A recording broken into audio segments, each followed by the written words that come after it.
Pikiran itu nggak bisa dibatasi, namun Kartini menyampaikan di zamannya perempuan berpikir dibatasi. Cara membatasinya macam-macam. Cara batas pertama adalah kamu nggak dapat pendidikan yang sama, so you cannot think seperti orang-orang yang mendapatkan pendidikan yang lebih, karena kita nggak menguasai bidang itu. Itu adalah suatu pembatasan yang sangat jelas, yaitu tidak membolehkan perempuan meneruskan atau bahkan hadir di sekolah. Pembatasan kedua, norma sosial. Saya makanya tadi sengaja bawa handphone ini karena saya tahu ada beberapa surat Kartini yang sangat relevan untuk saya bacakan sebagai bentuk pembatasan. Ini ya, pembatasan dari sisi norma sosial, sopan santun, agama, keluarga, suku, ras, berbagai macam. Contohnya di Raden Ajeng Kartini cerita secara sangat deskriptif. Ini saya quote pembuka.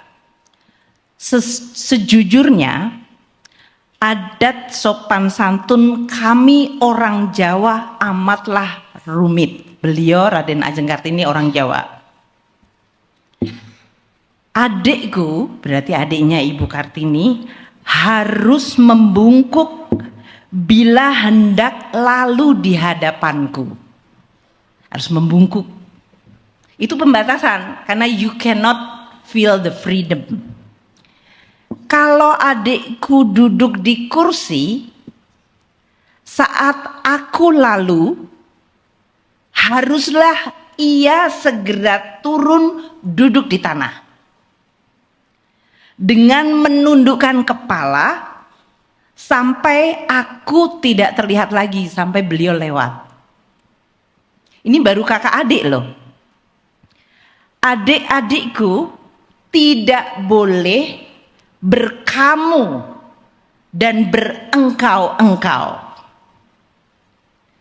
Mereka hanya boleh menegur saya dalam bahasa kromo inggil, bahasa Jawa tingkat tinggi.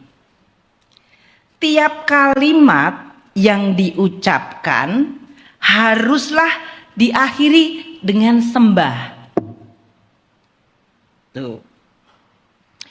Berdiri bulu kuduk bila kita berada di lingkungan keluarga Bumi Putra. Yang ningrat. Ini saya harus matiin karena tiba-tiba ini saya merekam diri saya sendiri. Karena kecanggihan teknologi. Bercakap-cakap dengan orang yang lebih tinggi derajatnya harus perlahan-lahan. Sehingga orang yang berada di dekatnya sajalah yang dapat mendengar. Nggak mungkin Kartini membayangkan seorang perempuan bicara dengan mikrofon semuanya mendengar.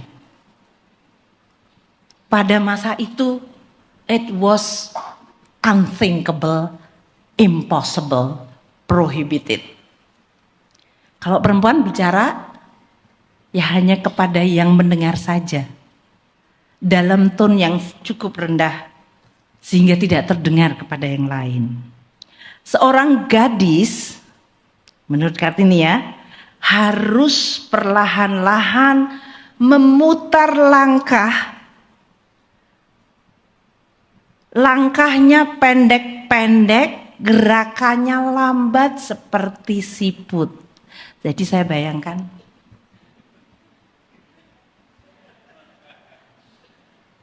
Seperti siput. Ini kayaknya sengaja supaya kita bisa jalan kayak Kartini.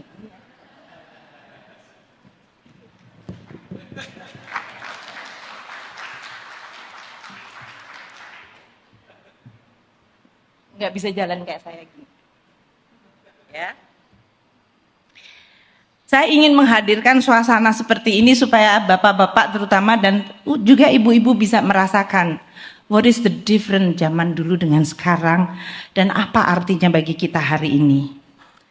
Gerakannya lambat seperti siput dan bila gadis berjalan agak cepat seperti saya tadi, maka dia dicaci orang. Dia disebut pembohong. Jadi kalau saya jalan tadi saya sudah dicaci, kalau zamannya Kartini saya perempuan pembohong. Kira-kira seperti itu.